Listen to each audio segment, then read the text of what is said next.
Good evening, everybody. I'm calling this meeting to order at 5:30 p.m.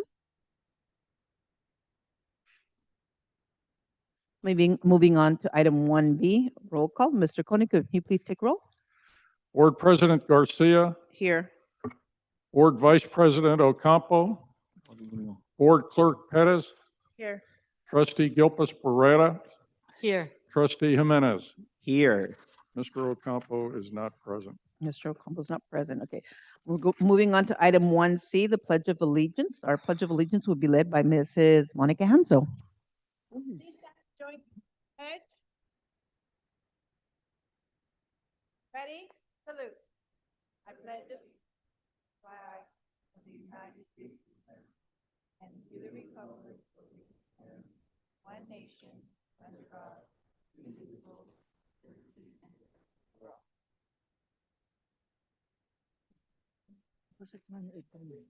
Thank you. We're moving on to item 1D, Spotlight.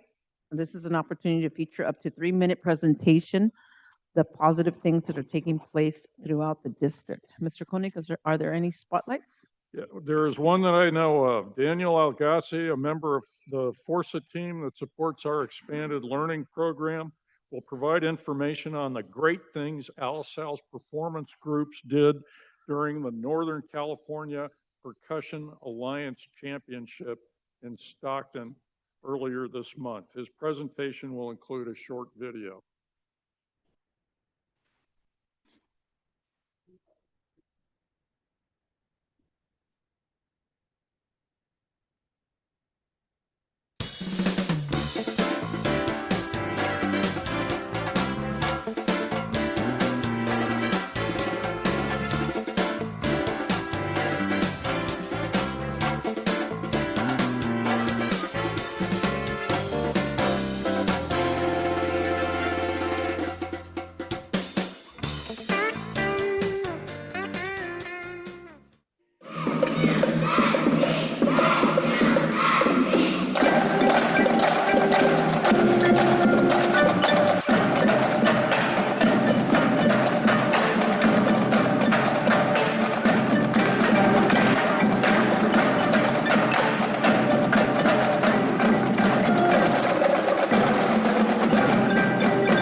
Thank you.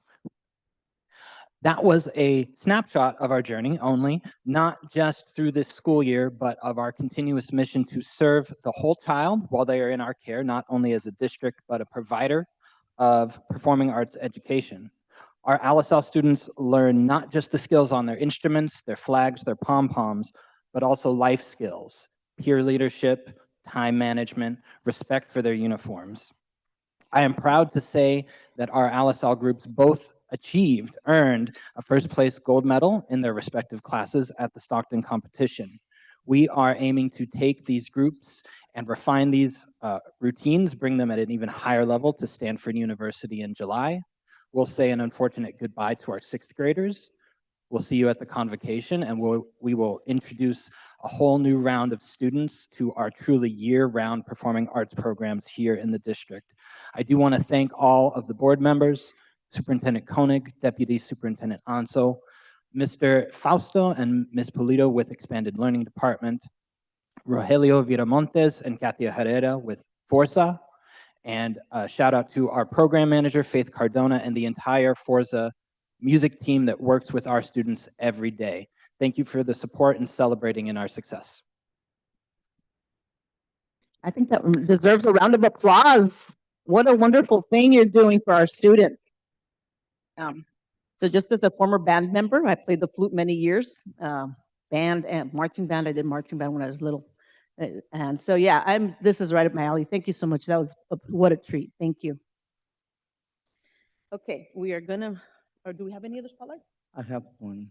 Oh, okay. You have one? Yeah. Okay, go ahead. Thank you. Mr. Thank you, President. I congratulate all the assistant principals in our district for their hard work in favor of our students. National Assistant Principal Week was on April 7th through the 11th. Thank you and congratulations.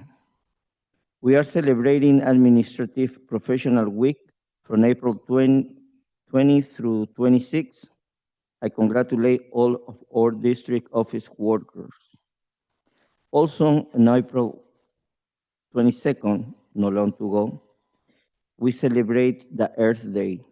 I take this opportunity to send a message to our students, encourage them to always care for and respect our beautiful Earth so that we may wake up each day and enjoy the greatness and beautiful. Thank you. Thank you. Any other spotlights?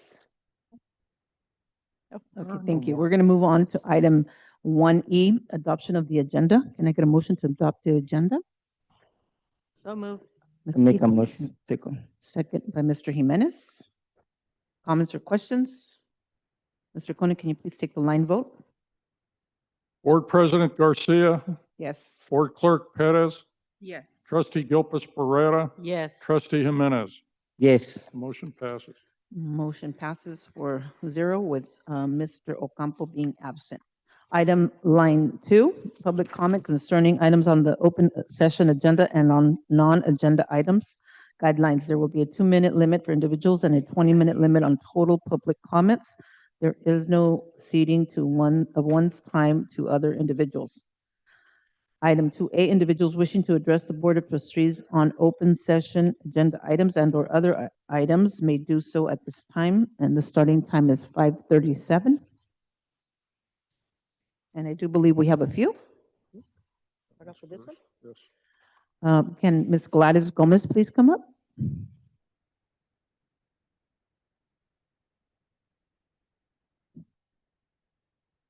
Good evening. Is it on? Can you hear me? Yes. Oh, it is on. Okay, sorry. Good evening, members of the school board. I'm here on behalf of myself and my fellow paraeducators to bring attention to a pressing issue: the significant difference in pay between paraeducators and behavior technicians.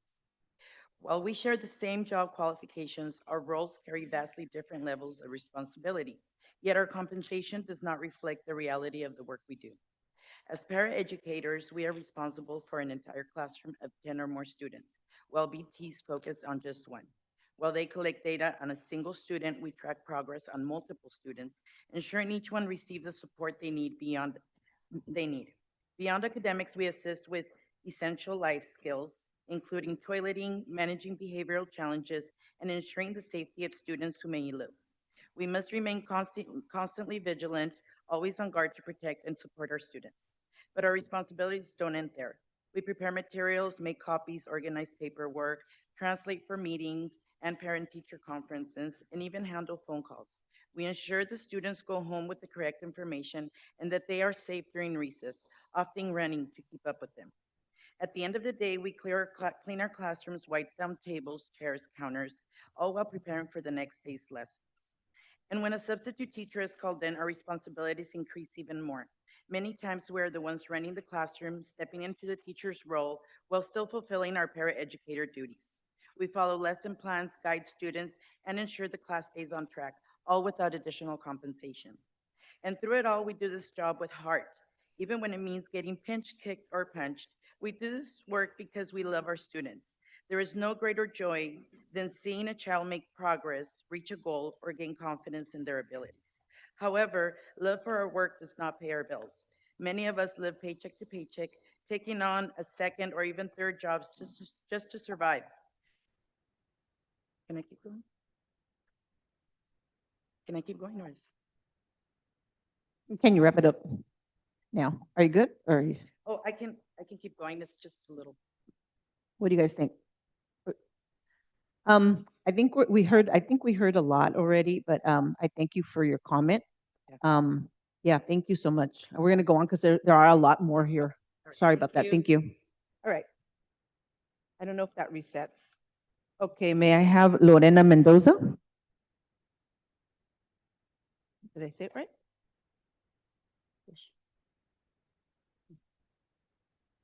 Oh.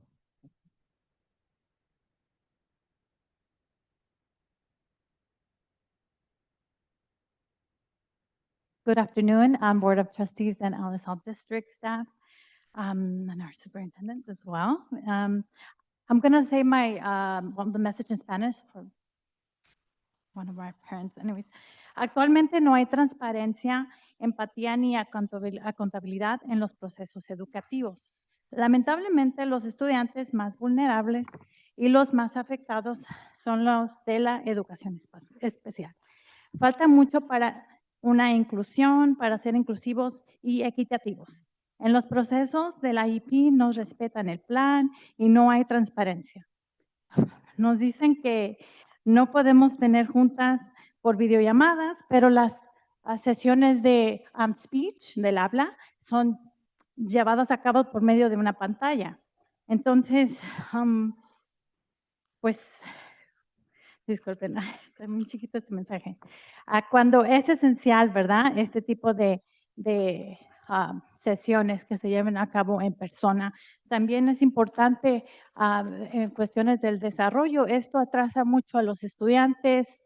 También en cuestiones del comportamiento no hay mucho apoyo hacia los maestros. Por ejemplo, en cuestiones de los directivos, creo que necesitan más apoyo los maestros de parte del distrito. Esto afecta el comportamiento, pues afecta la distracción entre sus compañeritos, la maestra tiene que pasar más tiempo, entonces sí se necesita más apoyo en esa área. También nos gustaría un comité en específico para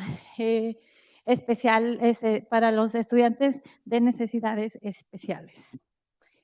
También nos gustaría, pues que sea un poco más transparente, ¿verdad? Y que haya más involucramiento entre los padres hacia con el distrito. Y nada más para finalizar, debido pues a la falta de la transparencia, pedimos que el contrato de superintendente en esta ocasión actualmente sea Thank you. anulado. Muchas gracias.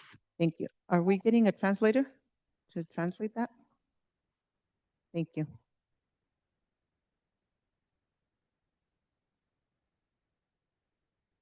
Right now, there's no transparency, empathy, or accountability in the educational process. Unfortunately, students, the most vulnerable students and the more affected ones are the ones on special education.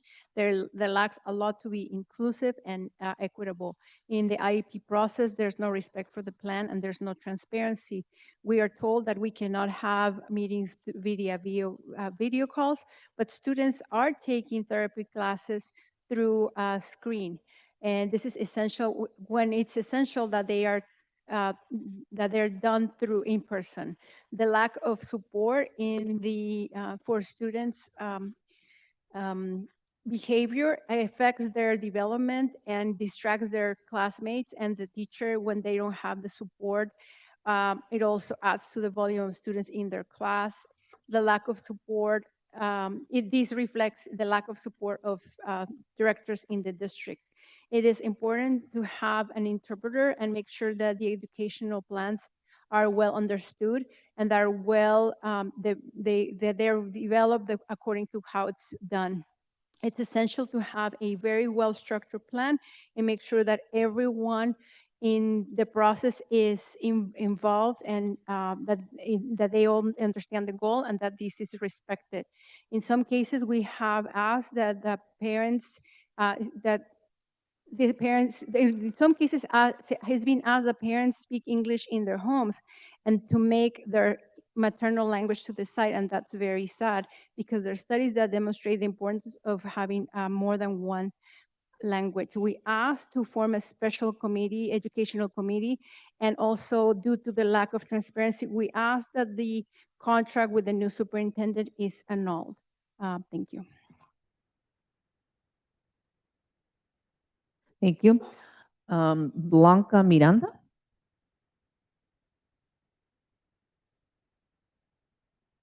Good afternoon, members, board, Mr. Koenig, and cabinet, and public. Can you please stand up if you're bilingual English and Spanish?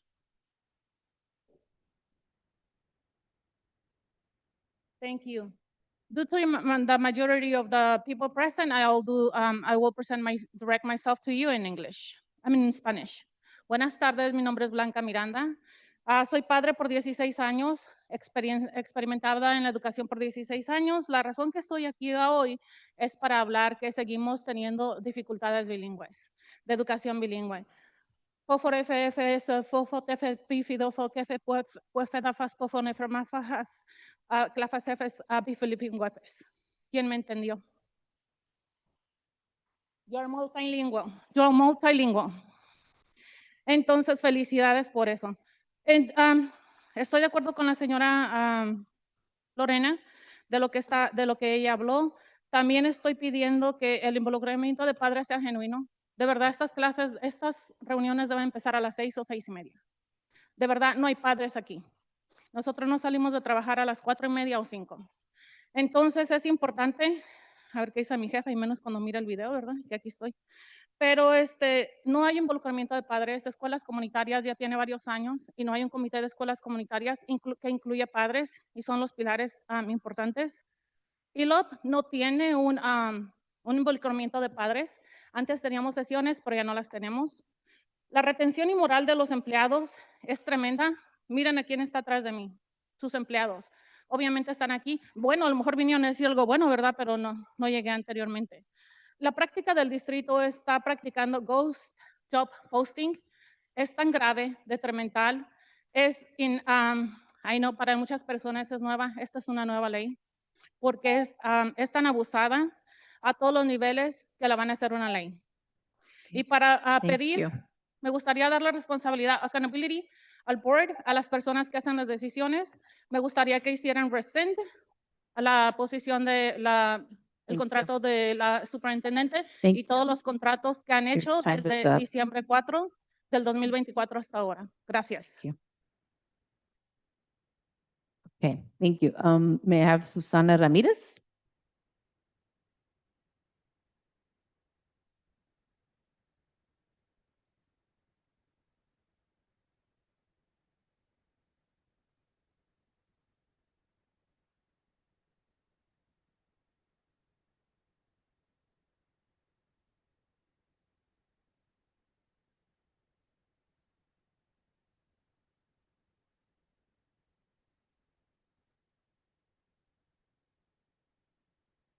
Buenas tardes, miembros de mesa directiva y todos los presentes el día de hoy. Mi nombre es Susana Ramírez y soy madre de un niño que asiste a la escuela Lizal. Hoy vengo aquí porque yo he preguntado y buscado ayuda en todos lados, incluyendo el distrito, y no me ha dado una respuesta adecuada y tampoco los servicios que yo veo que mi hijo necesita.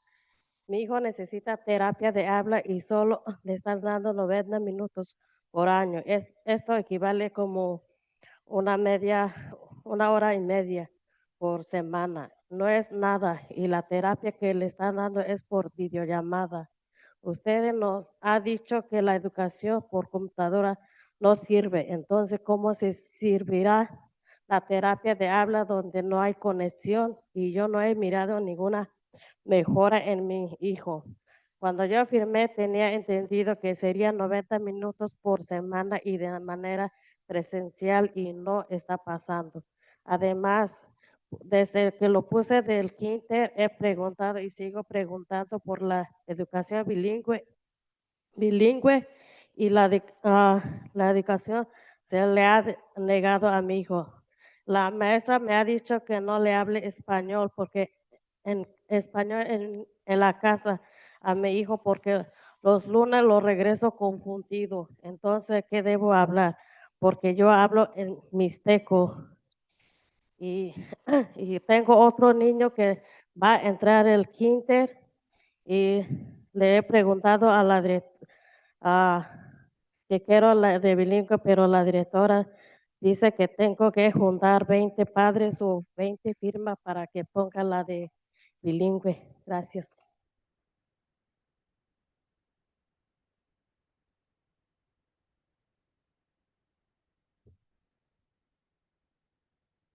Good afternoon, board members, Superintendent Koenig, and everyone present here. My name is Susana Ramirez. Soy madre de un niño que asiste. I'm a mother of a child that attends Al Sal School. I'm here because I have already asked and looked for help everywhere, including in the district, and I have not been given an adequate answer. Also, I haven't received the services that I see my son needs. My son needs speech therapy, and he's only getting 90 minutes per year. This is like 2.5 minutes per week. That this is nothing. And the therapy that he is getting is through video call. You have told us that education via computers is not worth it. So how is this going to be helping my child receive speech therapies when there isn't a human connection? And I haven't seen any improvement in my child. When I signed up, I thought I had understood that it would be 90 minutes per week and it would be in person, and this is not happening. In addition, ever since I put him in kindergarten, I've asked and I have continued to ask for bilingual education, and this education has been denied to my child.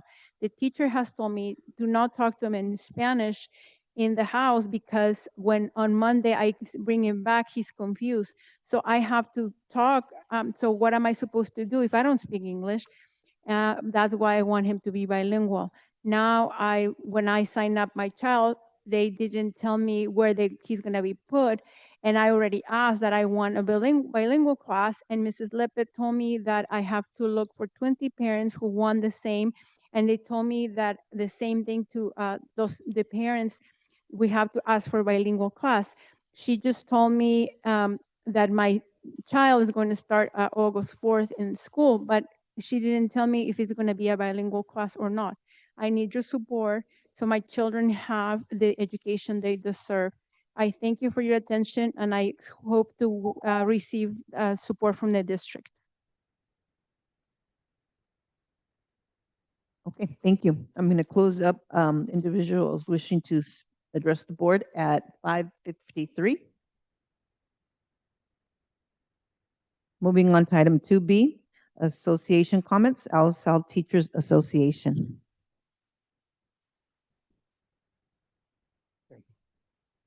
Good evening, President Garcia, board members, and the cabinet, and the public in attendance.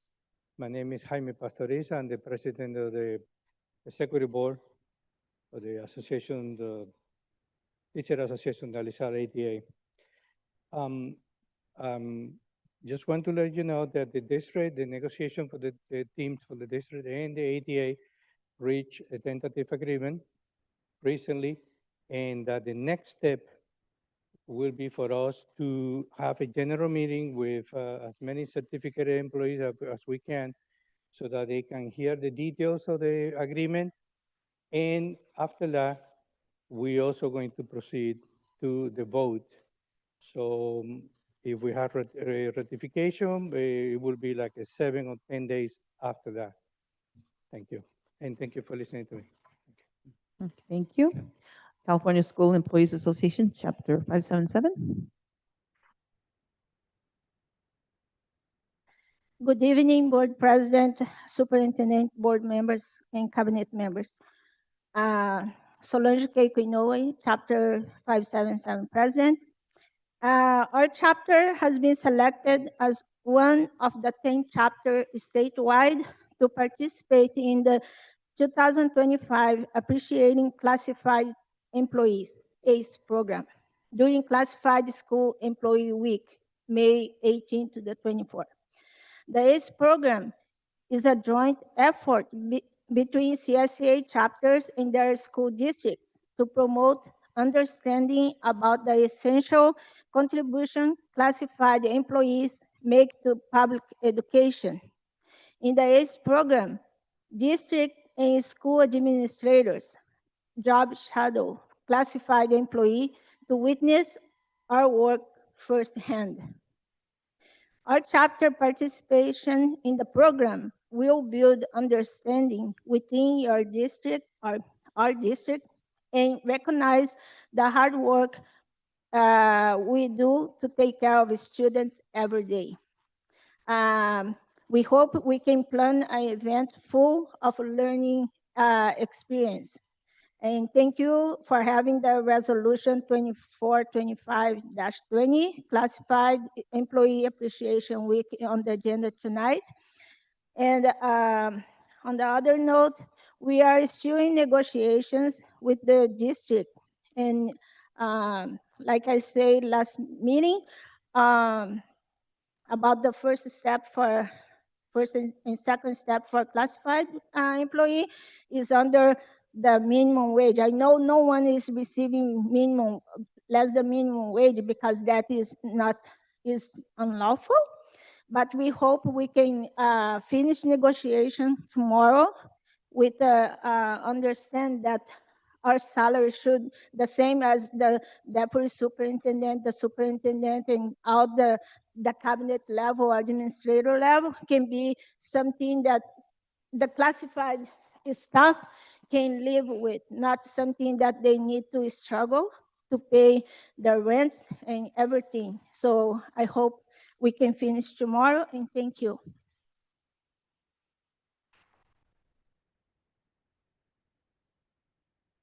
Okay, thank you. Do we have anybody from the United Substitute Teachers Union here tonight? No.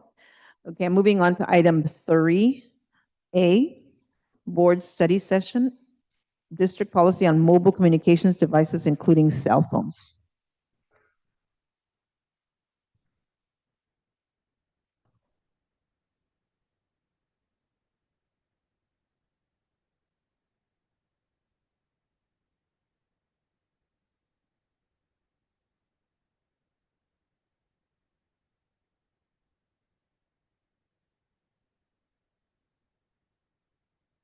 Oh. All right, thank you very much, Board President Garcia. I'll get started. Mobile communications devices, primarily cell phones, are a big issue. And what do we mean when we're talking about mobile communications devices? It's got a definition there, but for the most part, it's anything that'll send text messages, calls, or has internet access. And it primarily includes cell phones, smartwatches, and pagers. Right now, our current board policy allows students to use mobile communications devices whenever there is non-instructional time. That means if they're out on the playground during recess, they're allowed to use mobile communications devices if they're in the cafeteria and other times. Right now, what we've noticed is cell phones, smartwatches, and other mobile communications devices are significant and growing distractions from elementary education. If you see what I heard yesterday from a teacher when we were talking about this, is if you see a student looking at a cell phone, nothing good is happening.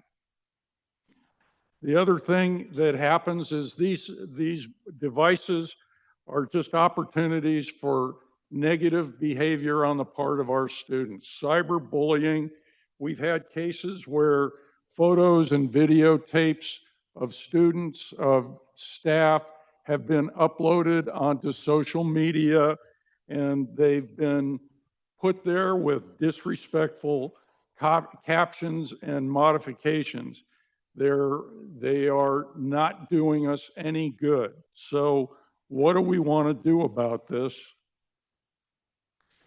We want to change the board policy, and we'll talk about the schedule in a minute, but We want to change the board policy to prohibit students from using mobile communications devices, whether it's a cell phone or a smartwatch, you name it, while they are on the school site. That is, once they cross the boundary of that school site, we don't want to see those devices.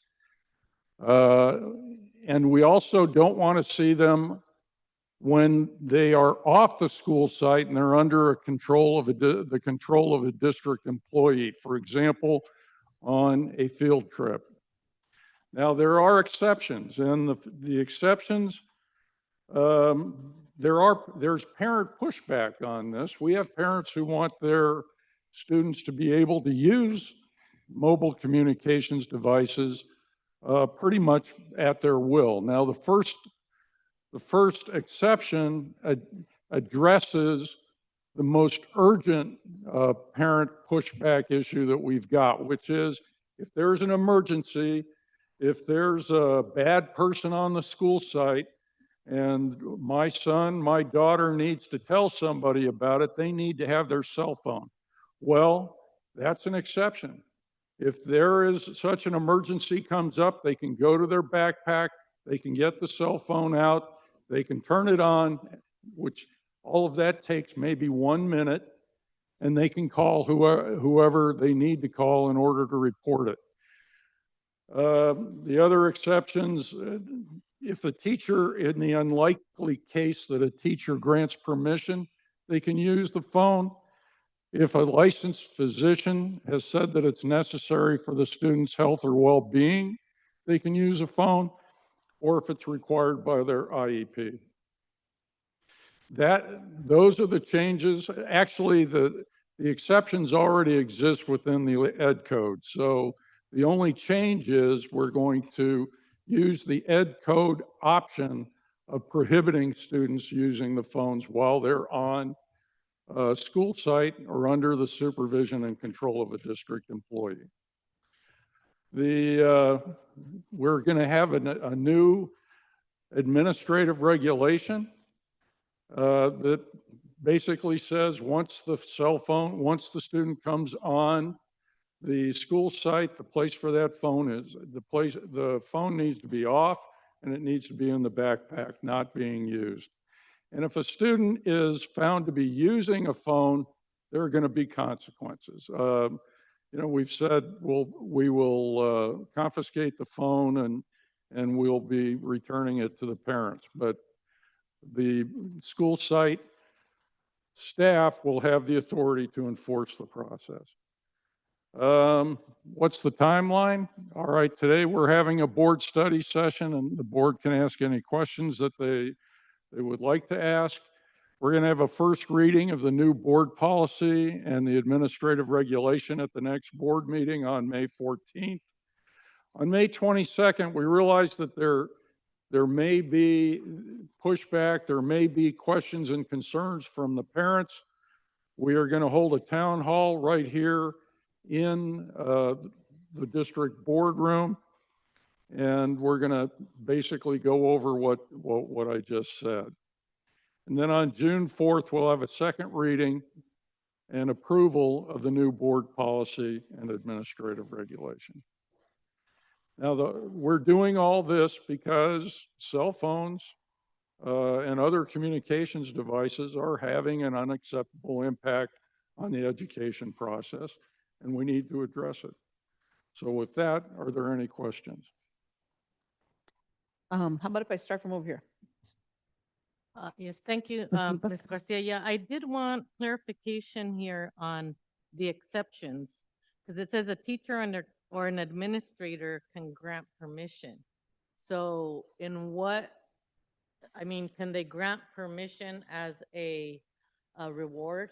You did great, so you get 5 minutes on your cell phone? Or what guidelines are there so that it's equitable across all classrooms with all teachers and the school, and that it's all the same, consistency everywhere? So could you please give me an example where a teacher would grant permission? That's one question. Yes. I would say, I mentioned field trips earlier. If a class is on a field trip to, let's say they're going to science camp, and a teacher could authorize if in the unlikely event, and we've never had a student get lost at science camp, but in the unlikely event that a science camp student is lost in the woods, I can see a teacher might give them authority to use their cell phone. So as the policy is now, if a student was to lose their cell phone at school, is the school district financially liable to replace it? No, And that's written somewhere. that is I believe it's in the ed code, but I'll get you a specific answer on that. Okay, thank you. And I don't want to go on with too many questions because I know we'll have more information later. And also, so they would be able to have it on them physically. And I think that if we're really prepared in answering parents' questions, if parents are familiar with the district's safety plan and what we do in emergencies like earthquakes, like other emergencies, the weather impact, or, heaven forbid, but an active shooter situation, I think the more parents are knowledgeable as how the district handles those situations and believes that we have enough, like fire drills, so we have drills on those, then parents, I think, are more likely to be okay with this. But if we don't let parents know more, give more knowledge about our emergency safety plan, but I know we're going to discuss it later on today also, tonight at this meeting, I think we need to do that. So, because they want their children to be safe. And young kids do have cell phones. I mean, there's students that are in second grade, third grade, fourth grade, they have cell phones. So it can get, out of control. And we don't want our kids to do that. I know my husband, we're in the same house. Sometimes he texts me and I'm right there, so we don't want that with the students doing that, especially if there's going to be like a fight maybe, or it's a way that it is. I agree with what you're saying, but I also agree that we need to inform parents about our safety and our drills and what we do so they'll be safer, knowing that their kids can use the phone when, we're not saying no phones, we're just saying they can't use it at school unless there's an emergency. Thank you. Ms. Perez? No? How about over here? Mr. Jimenez? No? Mr. Ocampo? No, well, I just have a comment. I mean, I'm a current teacher. Some of you know that. And I do appreciate that we're having some type of a policy. Yeah, and you're right, parents need to be aware of all the safety protocols schools have in place so that they feel reassured, right? It's going to take some time to get used to not having the cell phone, but I think you're supposed to always have it off. And I think this is just clarifying the language a little bit, where the child can bring the phone, but keep it in the backpack. I think that's my understanding of this. And yes, are some times, that the teacher or the administrator might grant permission, and I guess we're going to have to deal with when that is. And as a former principal, I'm going to say that a lot of times kids, when they do bring their phones, they go to the restroom and they do naughty things in there. And I mean, naughty, not, uncalled for things. They take pictures or they do silly things. They fight in the restrooms. I'm a former principal and a former administrator, 19 years. And you deal with a lot of stuff. So this is one less thing that we have to worry about when we know that our students don't have that phone with them on their bodies and keep it in a backpack. And that's all I have to say. Thank you. Okay, so we're going to move on to item 3B. Department presentation, Director Julio Castro, Community School Program and Family Resource Center Program.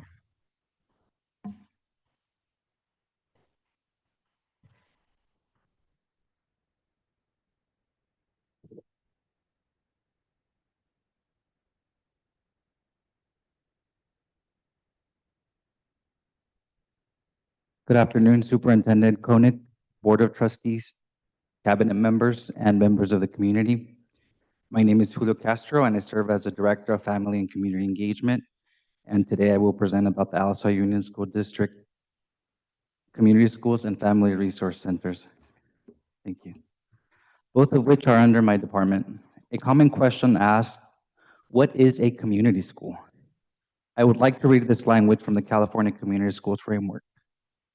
A community school is any school serving pre-kindergarten through high school students using a whole child approach with an integrated focus on academics, health and social services, youth and community development, and community engagement. As a school improvement strategy, community school initiatives enable the local school districts and schools to work closely with educators, students, and families to understand and address the unique needs and assets and aspirations of the school community. If you are thinking to yourself, aren't we already a community school? That is because we are. And today I will highlight the great work that our team has been doing and will continue to do in the years to come.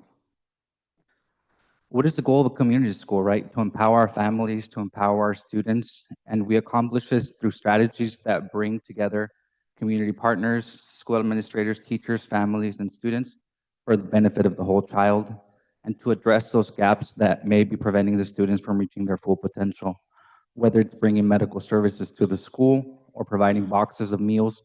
These partnerships allow families and students to focus their efforts on academics. If you walk away with anything from today's presentation, is that community schools has a college, career, and life-ready focus. So what can a community school do? The community school strategy is one of many things that's happening across the state of California. And collectively, our departments here at Alisal Union School District are already working under the 4 pillars of the community schools. It's important not to view the community schools as one initiative among many that are currently being funded in California districts, but rather as an equity enhancing strategy that aligns with and can help coordinate and extend a wide range of state, school, and district initiatives. Community voice, parent voice is key. The work being led from parents, students, and staff advocacy for the community school strategy is crucial.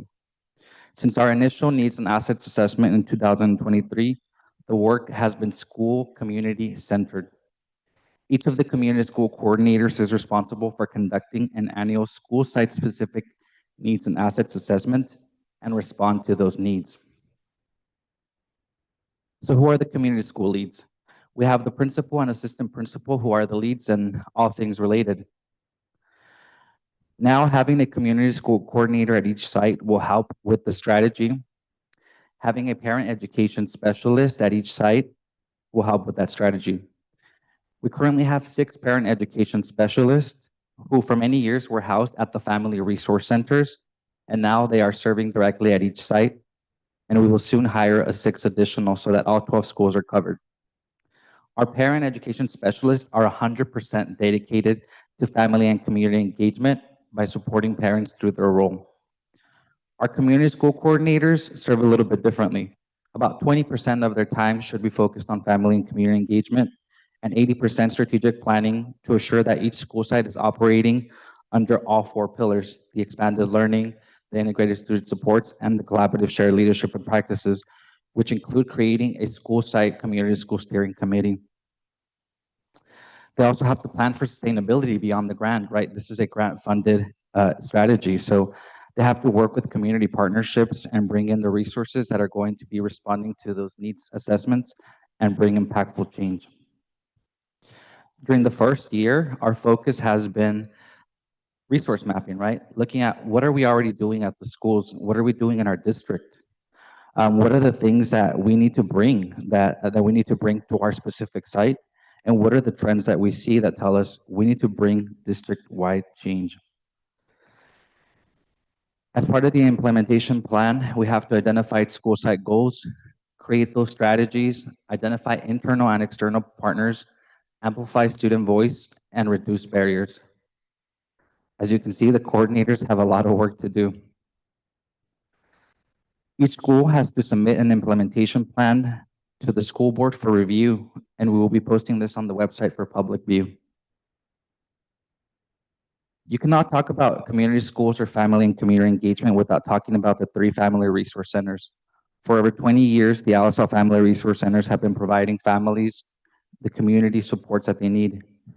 It's important to acknowledge that the work has already been done for a long time, and we are lucky that at AUSD, we don't have to start from scratch. I want to pay tribute to all the previous Family Resource Center staff, the managers, the directors, and other leaders who collaborate with the Family Resource Center. What the community school strategy is allowing us to do is to expand these services. Some key staff that I wanted to highlight at our centers today are our McKinney-Vento homeless liaison, right? So they provide housing assistance and access to facilities for dignified basic necessities like showers, hygiene kits, and other resources for homeless youth and families. We have adult basic cater and paraeducator at each of the 3 centers. They provide literacy classes to parents and community members in Spanish and English. And it's important to highlight that we provide childcare for all of these classes to eliminate the barrier so that parents can come to those classes and learn the basic language skills that they need in order to advocate for their families. We have family service specialists who assist in filling out application forms for our parents, our community members, forms like Medi-Cal, disability, and unemployment at no cost. If you were to go outside in the community and receive support for any of these items, $50, $60 per transaction. Not for the whole service, but per transaction. We provide those at those centers at no cost. Interpretation services, right? So when our schools reach out to us and let us know that we have families that need language assistance, we partner up with the Centro Binacional del Desarrollo Indígena Oaxaqueño, CBDIO, to provide that assistance. We collaborate with community organizations to offer classes for our parents. Some of the organizations that we host are Partners for Peace, the Salinas Adult School, and the Sun Street Centers. We partner with Salinas Valley Health and Aspire Health for mobile clinics, screenings, and workshops at our school sites to eliminate that transportation barrier. We distribute meals and fresh produce by working with the Monterey County Food Bank. We do it heavily at the 3 family resource centers, and now that we have the 12 community school centers coming, that's something that we want to expand to all the school sites. At the resource centers, they provide many services, but when we conducted our needs and assets assessment, we realized that a lot of the families didn't know what services that we offered, but they expressed that even when they did know about them, they wanted to have them located directly at their school site, closer to where they live. As a response, each school site will transform a physical space into community school centers to meet the students and family needs at their school. These transformations are already underway. Our parents want to feel empowered. Our parents don't just want to share an opinion, but they also want to sit at the table in the shared decision-making process, and they're eager to share in the work. As part of that response for our parents wanting us to help them build capacity, we hosted our first ever Community Schools Parent Summit in August of 2024. This summit was an opportunity to bring the conferences to our parents because we know going for 1, even a 2-night overstay conference somewhere else and travel is quite challenging, especially now with the challenges that are happening across the state and across the country. A lot of parents are afraid to travel. So we're going to be hosting this annually. It's going to be happening in September of 2025, and we're going to do it. This conference is hosted in collaboration with other departments like the People Personnel Services Department and the SPED department. They are our experts. They know mental health. They are experts in their field, and we invest a lot in them, and so they're investing in our parents by providing that capacity.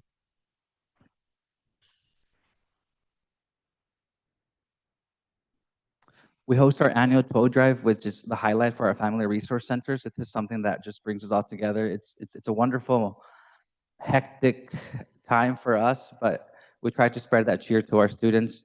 Most recently, the community schools coordinator hosted a haircut event at no cost for our students, and we will continue to host events like these.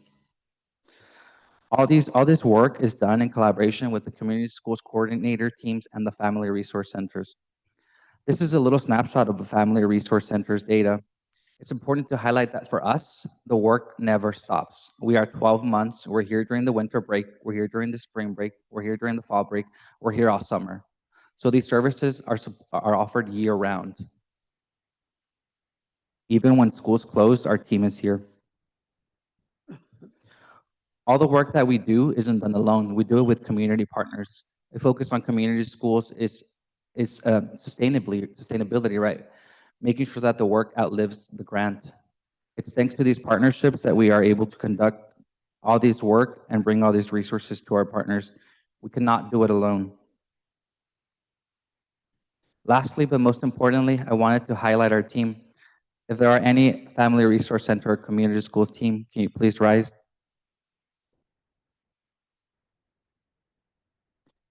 Our team provides supports to the most in need.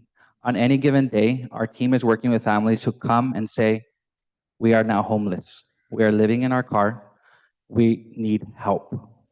The level of emotional intelligence from this group is unmatched.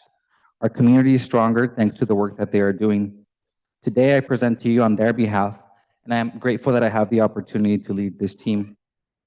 I can spend all the board meeting talking about the great work that they do, but I understand we have a time constraint, but I want to say thank you to our team.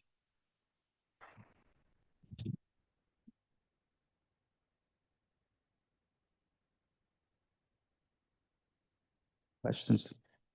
How about over here from Mr. Jimenez? Do you have any questions? No? Mr. Ocampo? Oh, yeah. Yeah, I was, I guess two things that you said sort of caught my whatever, but anyway. One was that I think you indicated that you're going to address gaps that are holding our students back. And also you're going to figure out a way to like amplify student voices. Both of which I think are really super important, you know, because, you know, as you know, a gap in a young person's life means that there's something missing in their lives, and that's the reason they're not doing well. You know, there's something that's essential that's not there, and so identifying gaps is important. Also, I think giving students voice is important, because when we give students voice, when we really listen to what students are saying, I think there's a lot of research that shows that they do better academically.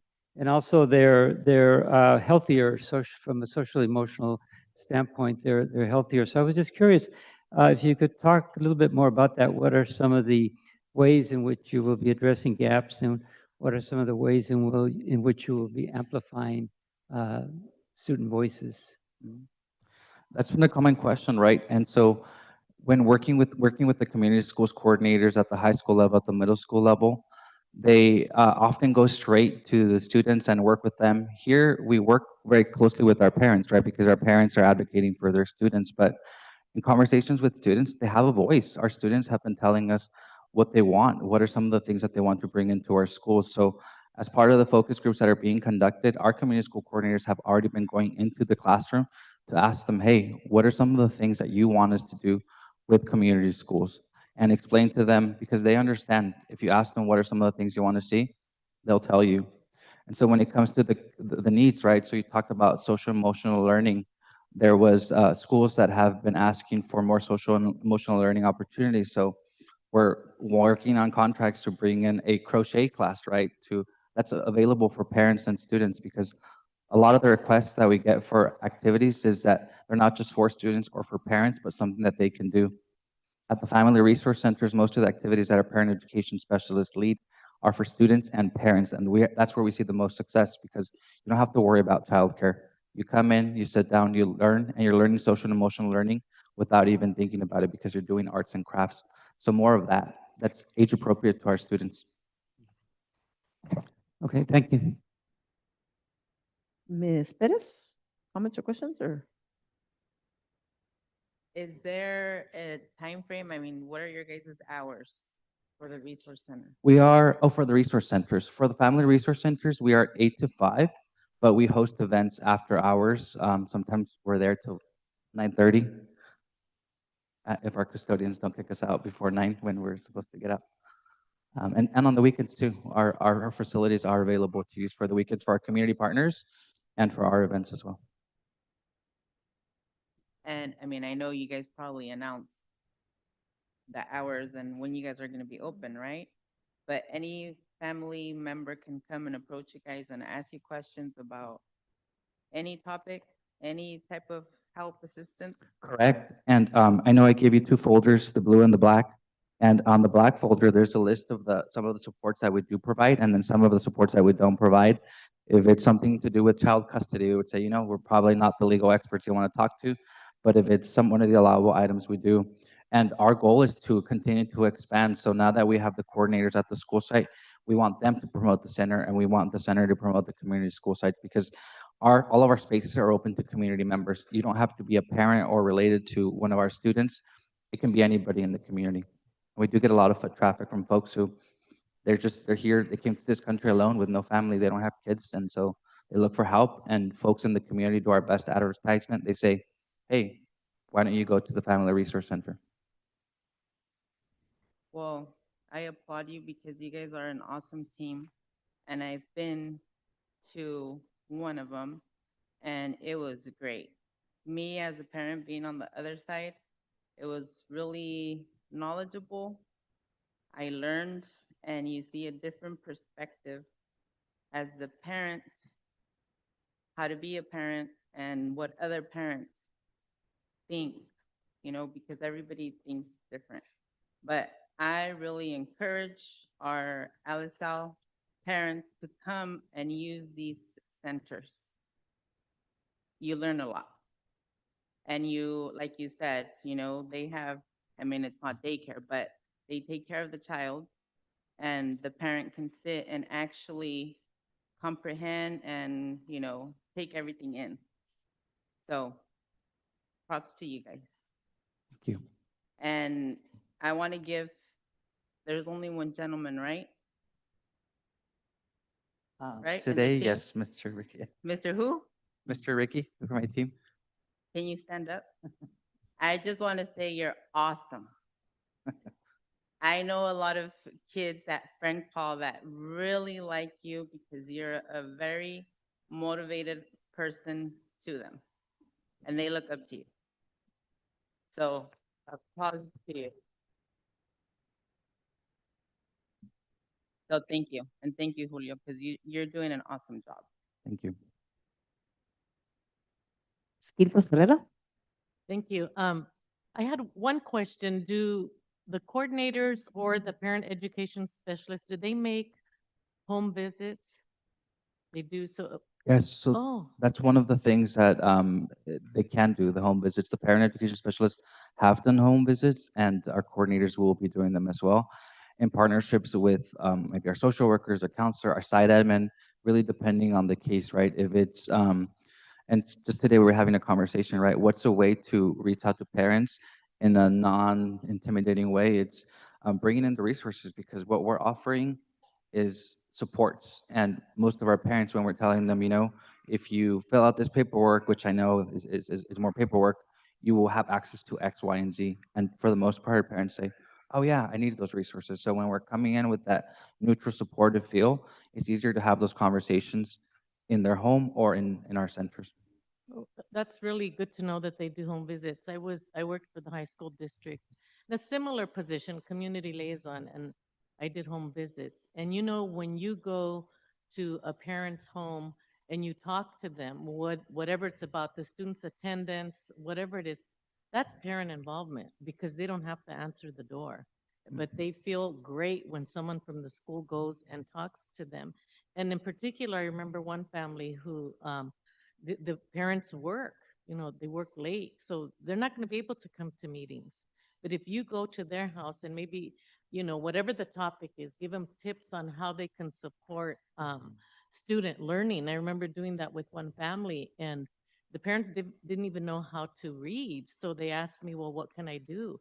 And I said, well, you can turn off the TV, you can, after dinner, no phone, no anything, and just 1 hour of homework, even if you can't help them, but make the environment so that they could learn. That's parent involvement in their child education. So it's not necessarily having bodies at a school site. So we're not going to compare.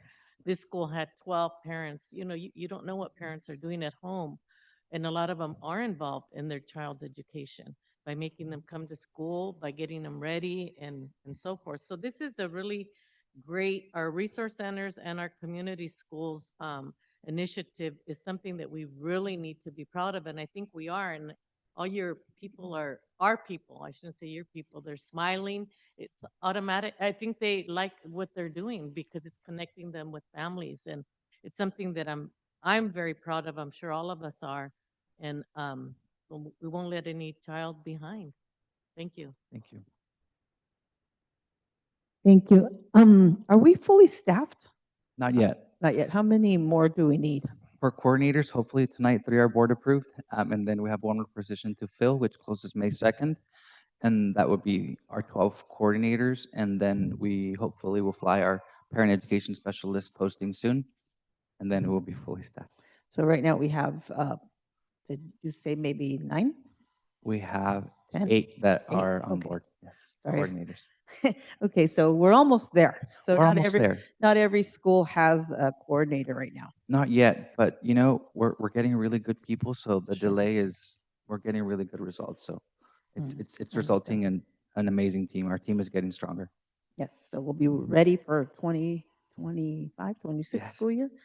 One of the things, one of the hot topics that we learned, or I learned at least at CAVE, was that, immigration was a big issue. And we learned, well, I learned, and my colleagues could say what they learned, but I learned that, parents are scared and kids are scared. And the more resources we offer parents at the sites, the better off we are all. And I think one of the things they said, at least I remember them saying, is that maybe we should have a list of lawyers that do pro bono. Not necessarily that work for a district, because we cannot, I guess, refer anybody, but we could perhaps develop a list of pro bono lawyers that work with immigration specifically, and pro bono means that they do it for free or maybe low cost, sliding scale, whatever it is. But I think that would go a long way, because I know a lot of our parents are worried about that right now, and it's a really hot topic. But thank you for all the work you've done. We're really excited too up on the board. We know that it's a lot of work, very necessary. I did several home visits in my lifetime, and I never went alone. Always go with someone. Please always go with someone. Don't go by yourself. But we thank you for the work that you do. Thank you so much. Thank you. President Garcia? Oh, yes, go May I? ahead. Thank you. When you mentioned CABE and then the list, I don't know if you recall, all 4 of us went to a table Mhm. and we talked to Mary yes, Hernandez, yes. she forwarded me a list. So I have a list that you're asking for, because I see Julio writing it down, and I will forward it to the superintendent. He's done half of your job for you already. Thank you. Well, I mean, we were all there and we were Yeah, no, asking we about were. that. And she knew you. I remember, right? That was a But connection there attorneys from, back in the day. I Yes. think it was Bonnie and someone, not Bonnie and Clyde, but Bonnie was his name, and I don't remember Yeah. what yeah. but it's their firm, Mary Yes, Hernandez, so- and she remembered Alice South. It takes a while to develop that list, but this one fortunate person that we ran into that Ms. Gripas already had a connection with said she did it for her district, and then she talked and they said, oh, Alice, she said, we'll do it for your district for free or something, right? Oh, awesome. So get ready for that list. Thank you. But yeah, that's what we're looking for. All right, thank you so much I for have that. another question. Oh, okay, go ahead, Mrs. Perez. Is all the staff bilingual, Spanish, English? For the most part, yes. I think, yes. Different Yes? generational Spanish, but we all survive with our Spanish, but yes. So, todos los que están aquí Todos. hablan español. Sí. Ok, ¿se pueden parar por mí, por favor? So you guys are bilingual, Spanish, English. Son bilingües, inglés, español. Okay? So our Alisal parents, a los padres de Alisal, no tengan miedo usar estos recursos, ir, porque la asistencia y la ayuda está ahí para ustedes. Los servicios están ahí. So take advantage. That's all. Thank you. Gracias. Oh, okay, thank you so much for your time, and Thank you. and move on. Let's see, item 3C, department presentation, Director Mary Beal, Leadership Development and Accountability Department, second trimester student performance.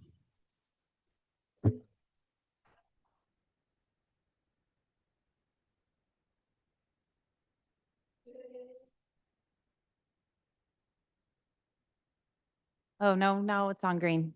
It showed green, just not glowing green. All right, good evening, President Garcia, Vice President Ocampo, Superintendent Koenig, Board, Cabinet, and Community.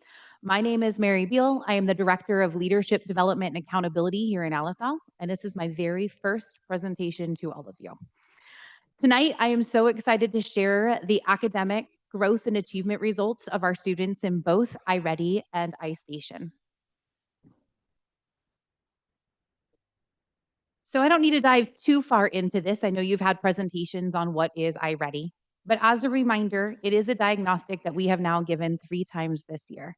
It is an assessment that allows our teachers and staff to target instruction for every individual student and their individual needs.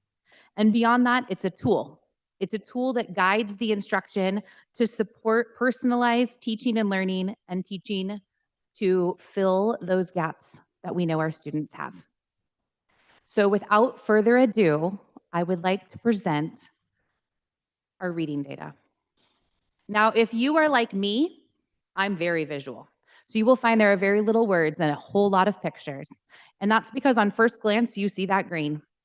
That green is growing. We have grown tremendously. And what that means is students that are at or above grade level. You see where we started and where we are now. While at the same time, our red is declining. Those are students that are 2 or more grade levels behind. What does this actually mean? We went from 12% at or above grade level to 32% of our students at or above grade level, and we haven't finished the school year yet. That's an additional 1,260 students who are performing proficiently. If we dive deeper into our reading, what you will find is that our greatest growth came in vocabulary, comprehension of both literature and informational text. Those were our 2 lowest areas when we presented the data to you in January. And math. Similarly, that green is growing and our red is decreasing. Meanwhile, while our reds are decreasing, you notice our yellows have gotten bigger. Our yellow is 1 grade level behind. So naturally, as we're moving students from 2 or more grade levels behind, our 1 grade level behind is going to grow. And then our at or above grade level will grow. We even had some movement from red to green. That's more than 2 years growth for some. So we grew from 5 to 25% of LSL students are performing at a proficient level in math. And that is an addition of 1,344 new students performing at that level. And for us, if you remember our math data back in January, math was an area of concern. And I'm happy to tell you that we had significant growth in all 4 domains. The greatest areas being numbers and operations, algebra and algebraic thinking, and for those teachers and staff that are listening, geometry also grew. That's the one area that we tend to struggle to hit.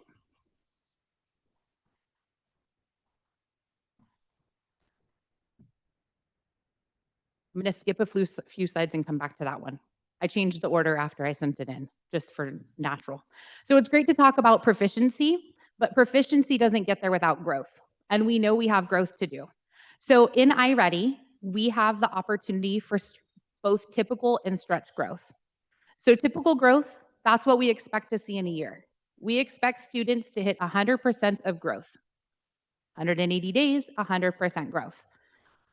While we also focus on stretch data. Stretch data is that opportunity to surpass that typical growth. This is putting students on the path to proficiency, closing that proficiency gap. In fact, the data and studies have shown that students who are meeting our stretch goal targets for 2 years in a row will be performing at or above grade level, regardless of the grade level they started on.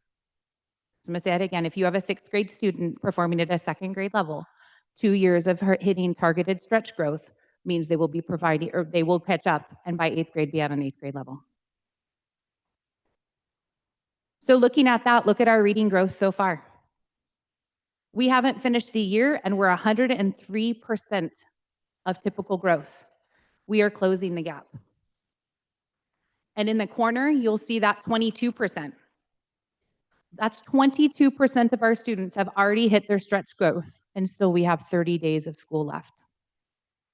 That is closing the gap. That is to be celebrated. And look at math. When we took this diagnostic, we were at 74% of the school year.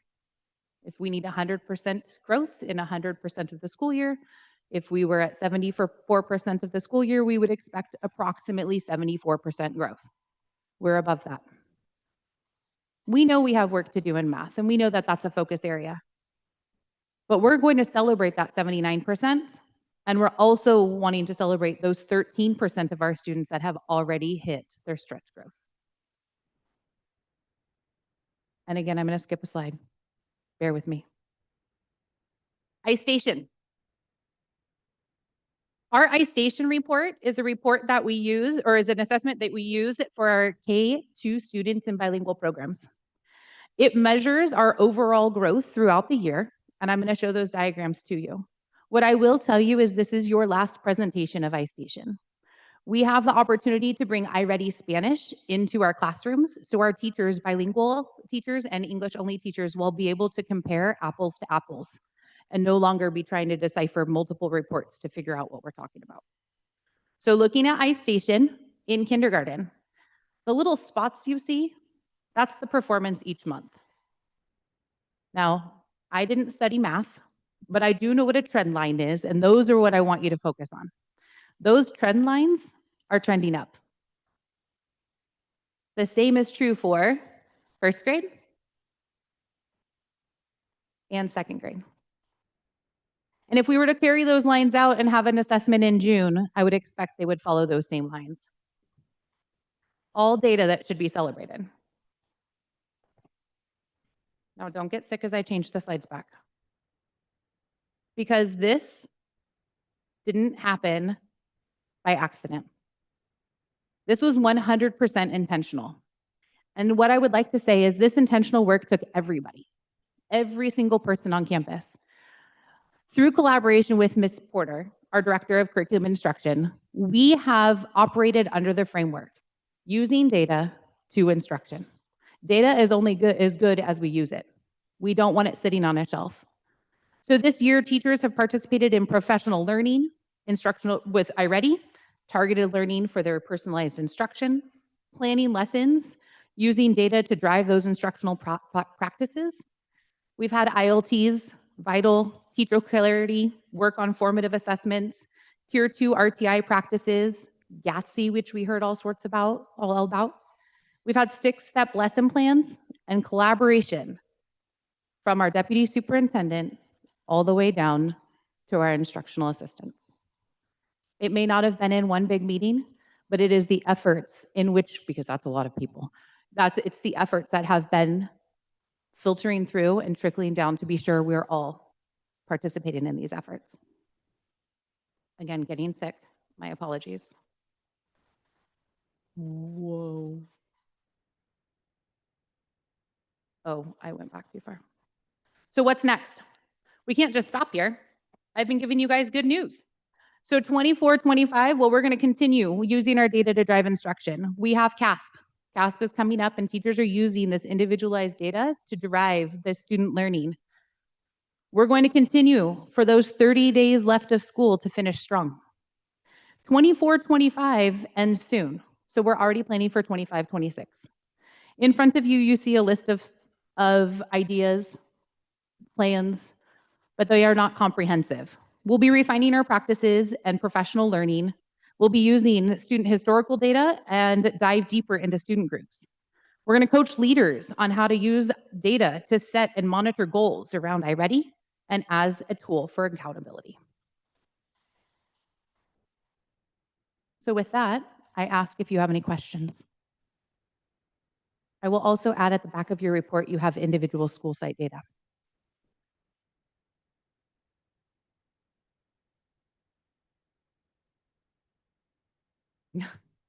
We'll start over here on this side. Ms. Guilbas? I do. So thank you. So thank you. Very informative and good news there. So iReady, it says, what is iReady? So what did iReady take the place of? Is that our way of assessing, and we used to do like benchmarks. Is that what it is? It is a benchmark assessment, yes. Oh, so it is a benchmark is. assessment. So why do we call it a diagnostic? That sounds like some medical term. And it's funny, it's hard to say diagnostic because sometimes when you say that word, our special education friends will say, well, we're diagnosing something and we have to be careful with that. But really it is diagnosing the areas of growth that a student needs. So it is identifying one student may need work in solving single digit addition while another student needs to be challenged with multiplication. And so it's diagnosing learning needs or gaps in students' learning. That's why it's called a diagnostic. So, and thank you. And in what does the student have to do? Is it a test? Is it, okay, so it's given 3 times. So how does it work? If I'm a student, how are my needs being assessed? So it is an online assessment. It's given through the computer. Our school sites have taken time to motivate our students to do well. We talk data with our students. Our site leaders have been informed in that and assisting teachers, and our teaching staff and professional staff have been assisting with that. The diagnostic is long, so it does take place with suggested sittings. Kindergarten is no more than 15 minutes at a time, where older students can handle it a little bit more.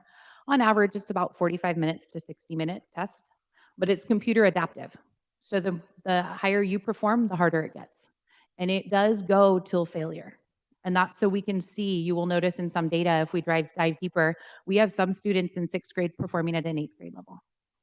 And that's because it challenges them to go above what they could know to what they do know. Awesome. And then my last question is, how long have we been using iReady? Like 3 years, 2, 1, this year? This is the first year district-wide. Oh my goodness. Thank you. Thank you for the presentation. There's a lot of things I didn't know that was in this report, so I appreciate that. You're welcome. Ms. Perez? Ms., do you have any comment or questions? Just a comment. Mm-hmm. I get excited listening that our students are closing gaps and they're improving. I get really excited because this is my thing.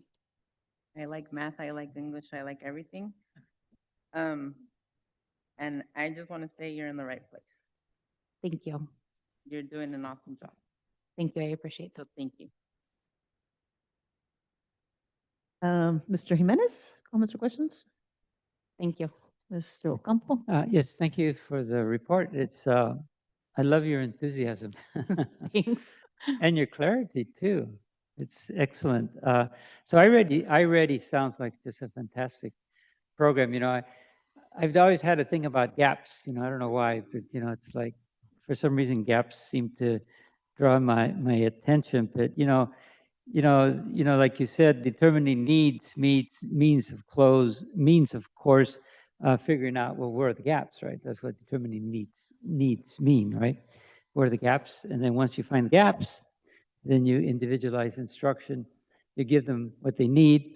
You monitor the progress, and you're all working in collaboration. Makes perfect sense, right? You know, I agree. It's like, wow, common sense. And it seems to be working because the growth is there. So impressive, and hopefully we'll continue to see that growth in the future. Thank you. Thank you. And I am confident you will. Sorry? I'm confident that growth will continue. Oh. Yeah, it's because we keep getting reports in the past that are not this positive, so we're not used to this. Wow. Anyway, great. Thank you. So my curiosity comes when, after we get those results from the state, just to see how close iReady matches that, because I know that for the longest time we used STAR, and a lot of people use STAR, a lot of districts use STAR. And it never seemed like they were matching because, you know, we'd get reports and we're saying, okay, the children are doing wonderful. And then we get the CAS results and it was not that way. So, I mean, this is the first year we use it. So question is like, how long is the test? Like okay, kinder, is it an online test? Because I've never given iReady. I've heard of it, but I've never given it. I've never administered it. So it's an online test. Kinder takes it online as well? Correct. They do not take the first diagnostic though. So when we start our kindergartners in August, they don't log on to take a diagnostic until December because just getting used to a classroom and being ready to be on a computer. So it is adaptive, I'm assuming. It is, yes. So the more the student responds to the answers correctly, the more questions they get, or The what more happens? challenging it gets. More challenging. And how Mhm. many questions are we looking at? That varies. Oh, Yeah, it Just- varies on student need. You can have as little as 30 questions to, I've had some students in the past that are 60 questions. But it really depends because it's finite. It wants to know where those individual standards are that are missed. So it's really going to dive deep into where that gap is so Mhm. that learning and instruction can improve. But I'm assuming that after they miss 3 questions in a row or 5 questions, it stops, right? It doesn't keep Yes. going till it Yes. drills and kills them. No, No. it doesn't kill them. But some students will all of a sudden, I had some teachers this diagnostic say, man, it's taking my students longer. And I had to let them know that's Right. because they're doing well, right? That- They're yeah. growing. Right. And so the questions are continuing to push them a little bit I harder. guess they just have to spend, block off enough time to administer a test like that so that Mhm. they do those, 3, 4 kids in your classroom that are gonna take the longest, give them plenty of time. But, let's see, I wrote a bunch of questions. Okay, so I'm looking at your data, our data. It's like a third almost. Like Mhm. that's kind of where it falls, most of it. Mhm. Are there, are we having parent meetings with the kids like at the ones in the middle, the ones at the end, or what do you see on the sites? Are any of the administrators having those types of meetings? Hey, you know what, your child is in this area. I know we just finished parent-teacher conferences, and maybe that happened there, but yeah, I'm just curious. Do you see that at all? Like, where you have a group of, everyone's in the middle. Here, all my yellow students are, I'm gonna have a meeting with you. This is what it means. I mean, who's talking about data and campuses? And I'm assuming the administrator. So yes, our administrators are talking a lot of data, but our teachers are too. One of the coolest practices I've seen among most of our school sites is walking through classrooms and seeing teachers pulling students and showing them their progress and saying, look at where you were. We're about to take the diagnostic. What am I going to see next? Kind of getting them involved and then meeting with them afterwards about how they performed. The communication, iReady provides communication home to parents. I know that it's been involved in parent conferences. This year, our timing with the assessment was a little off from parent conferences, something that we're looking to adjust for next year to have it as a talking point when we're having meetings with parents. It's also been used in our reclassification meetings and during other ones, SSTs, et cetera, that have taken place. Okay, thank you so much for your time and your this great presentation. Is your husband here tonight? He is not. He had a town We met at hall. Quabe, that's what we're. He And had she a says town her hall. husband comes every time. so I we're know, wondering except about for him. this one time. Okay. I know. Thank you for your time. Thank you. Okay, we're moving on to item 4, board member superintendent reports. And I'm going to start with Mr. Koenig. Do we have any reports, Mr. Koenig? Yes, I just want to make sure everybody knows that last Friday, there was a ceremony at the Monterey County Office of Ed, and the district received a donation of 30 new electric guitars and 30 new amps from a nonprofit called Guitars Not Guns, and they do this to promote positive activities for students. It's helmed by former county assessor Steve Vanini, and we don't currently have a rock program, but we're going to have to develop one. So this is good news. Thank you to Guitars Not Guns, and let's give them another round of applause. Second thing is mark your calendars. The ALISAL Showcase is coming.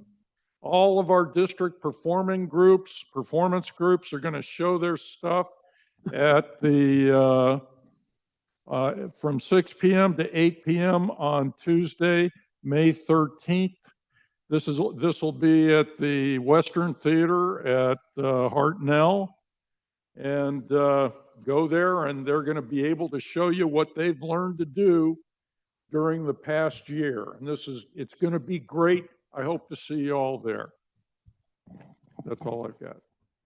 Thank you. And how about, I'm going to start over here. Any spotlights? No?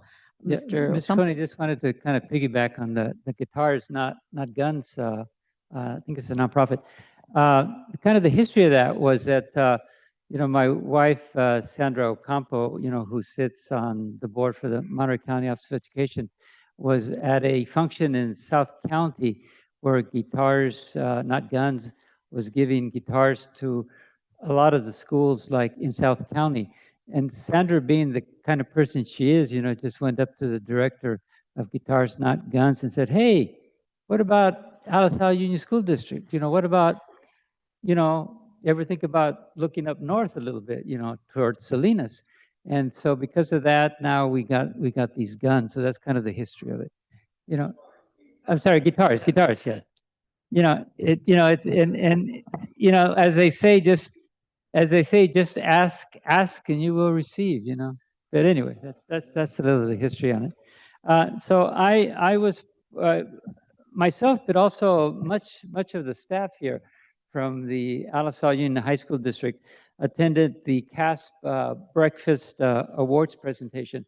And we were well represented. I don't know if we had 2 or 3 tables, but we had a bunch of tables. I know we had at least 2 tables, and I know that, full of our staff, and we were there as people were receiving, awards. Now, CASP, for those that don't know, stands for Community Alliance for Safety and Peace. And CASP is a networking alliance that seeks to reduce, violence in Salinas and promote a safer Salinas. Don't recall how many agencies. I think there's about 60 or 7 agencies that all belong to that CASP alliance. So it's it really is a big deal. And we had there were 4 women that received 4 awards from four different agencies. The one that caught my eye was an award given to Cecile Hernandez, and she received the award she received the For a Future award. That's the name of the award. But the history of Cecile was that she was a young lady who was on probation, and then she got involved with Partners in Peace. And eventually, because of her involvement, now she actually works for Partners in Peace as a mentor. And her job is to mentor students to kind of see a brighter future. So she was given that award, I think, because of her progress and because of what she does. So, enjoyed the ceremony. The history of CASP is that it was founded in 2008. Back in 2008, I don't know if people recall or if people were here, the violence in Salinas was really bad. We were having 2, 3, killings, gang-related killings every month. So, CASP was developed 2008 to address that violence. 17 years later, we've seen a substantial, reduction in gang violence. And I'm sure that CASP has been part of that. I'm sure that their efforts have worked to reduce the gang violence. But, we here at the district, we also do, I think, gang violence, reduction in the many programs that we offer, the after-school programs, our NASA program, our STEAM program, our Baile Folklorico, our drama programs, the WOOF field trips that we do up in the Aptos areas. All of these programs, I think, work to show young people that there's an alternative to kind of, the violent kind of behavior that occurs. So I think that we should also, pat ourselves in the back too, because I think the district also, in the many programs that we're also showing students an alternative and creating a safer Salinas and showing students that there's another way to live. There's a future out there. So enjoyed the CASP breakfast and enjoyed being in the company of the district staff at the function. Thank you. Thank you. How about over here, Ms. Bettis? Anything you want to, or you can pass? Or you can say something. me to pass? No, of course not. Just to remember our parents that back to school night are coming to our schools.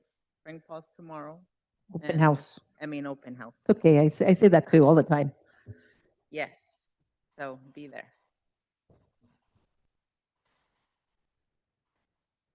Yes, thank you. Just to congratulate again the administrative professionals, because it's their week this week. There's a week for There was a week for the board, I think for paraprofessionals, classified teachers. So I think everybody's covered there. But this time it's the administrative professionals. So thank you. I also wanted to congratulate the Loya Lions for being volleyball champs, Barden Wolves for second place in volleyball, which is great. Congratulations to the Creekside Cougars for being the flag football champs, and Loya Lions again for second place.